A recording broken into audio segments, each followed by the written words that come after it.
ওনার উড্ডয়নের ত্রুটি ছিল, নিয়ন্ত্রণ করতে পারে না, এটা তার আয়ত্তের বাইরে চলে যাচ্ছে পাইলটের ত্রুটির কারণে।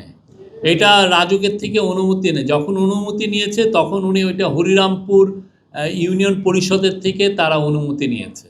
চিফ অ্যাডভাইজার বলেছেন যে যাতে রাজুকের যেগুলো এরিয়া আছে সেখানে যাতে রাজুকের লটাই সবাই মেনে চলেন সেটা ইনশিওর করতে হবে, যাতে যেমন সাভার এখন রাজুকের বৃহৎ রাজুক এরিয়ার মধ্যে পড়ে, যাতে যেহেতু রাজুকের তাদের এক্সপার্ট আছে, তারা বিএনবিসিকে তারা এনফোর্স করতে পারেন, কিন্তু অন্যান্য যারা যেমন কাঞ্চন বা তারাবো বা সাভারের পক্ষে ওদের পক্ষে এই বিএনবিসিকে এনফোর্স করাটা অনেক ডিফিকাল্ট।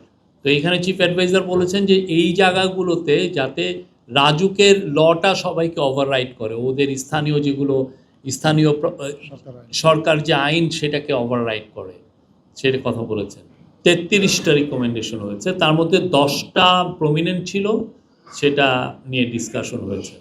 আজকে যমুনাতে চিফ অ্যাডভাইজারের নিকট lieutenant general Kamrul Hasan, PSO of the arm forces division, এবং উনি এই তদন্ত কমিটির প্রধান, উনি আজকে হ্যান্ডওভার করেছেন। ট্রেনিং যেগুলো ফ্লাইট হয়, ট্রেনিং যেগুলো এয়ারক্রাফট যেগুলো হয় সেটা বাইরে হবে, এটা সলো বা যেই হোক, এটা মানে ট্রেনিংয়ের ইনিশিয়াল ট্রেনিং, এগেন অ্যাব ইনিশিও, এটা ফানেলের মধ্যে যেগুলো স্থাপনা আছে সেগুলো বিষয়ে সিভিল এভিয়েশনকে বলা হয়েছে এগুলো দেখার জন্য।